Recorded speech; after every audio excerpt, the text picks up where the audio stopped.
वर्धा में एक 12 साल की लड़की की पत्थर से कुचलकर बेरहमी से हत्या कर दी गई। इस चौंकाने वाली घटना से पूरे वर्धा जिले में गुस्से की लहर पैदा थी। देवली पुलगांव के विधायक राजेश बकाने ने मामले की जांच के लिए एसआईटी के गठन की जानकारी दी, जबकि पुलिस ने प्रेस कॉन्फ्रेंस में कहा कि एक आरोपी को गिरफ्तार कर लिया गया है। वर्धा जिला अस्पताल में पूरे दिन तनाव का माहौल रहा। गुस्साए लोग, अलग अलग सामाजिक संगठन और पुलिस दिन भर बातचीत और हल निकालने की कोशिशों में लगे रहे। पुलिस प्रशासन पर कानून व्यवस्था बनाए रखने का बहुत अधिक दबाव था। इस समय वर्धा नगर पालिका के नगराध्यक्ष सुधीर पांगुल अस्पताल पहुंचे और हालातों का जायजा लिया। इसके बाद वर्धा सांसद अमर काले भी पहुंचे और पीड़ित परिवार को दिलासा दिया। गुस्साए रिश्तेदारों से शांत रहने की अपील भी की गई। फास्ट ट्रैक कोर्ट में ट्रायल हो और आरोपी को तुरंत फांसी हो, लोग ये मांग जोरदार तरीके से रख रहे थे। लोगों का गुस्सा देखकर देवली पुलगांव विधायक राजेश बकाने ने सीधे लोगों से बातचीत की। उन्होंने तुरंत वर्धा के पालक मंत्री डॉक्टर पंकज भोयर से बातचीत की और मामले की जांच के लिए एसआईटी बनाने का ऐलान किया। बकाने ने भरोसा दिलाया कि ये टीम जल्द ही पूरी घटना का खुलासा करेगी।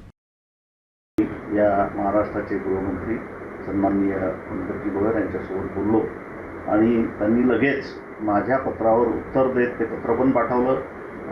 पोलीस अधीक्षक वर्धा अग्रवाल साहेब यांना फोन पण केला आणि मला पण त्यांचा फोन आला की एसआयटीचं पत्र आम्ही तुम्हाला 1 ते 1.5 तासात पाठवतो आणि 1.5 तासामध्ये एसआयटी गठीत करून तो चौकशी करण्याचा अधिकार हा एसआयटीकडे देण्यात आला। त्याचप्रमाणे फास्ट ट्रॅक कोर्टामध्ये ही केस चालायला पाहिजे या दृष्टीने सुद्धा त्यांनी पोलीस अधीक्षकांना पत्र दिलं आणि कुटुंबाला काही मदत जर होत असेल तर त्या दृष्टीने सुद्धा आम्ही प्रयत्नशील राहू। दिन भर सारा मामला चलने के बाद आखिर में वर्धा पुलिस को रात 8 बजे एक बड़ी कामयाबी मिली। वर्धा के पुलिस अधीक्षक सौरभ कुमार अग्रवाल ने प्रेस कॉन्फ्रेंस की और बहुत जरूरी जानकारी दी। उन्होंने बताया कि पुलिस द्वारा हिरासत में लिए गए 3 संदिग्धों में से मुख्य आरोपी की पहचान हो गई है और उसे गिरफ्तार कर लिया गया है।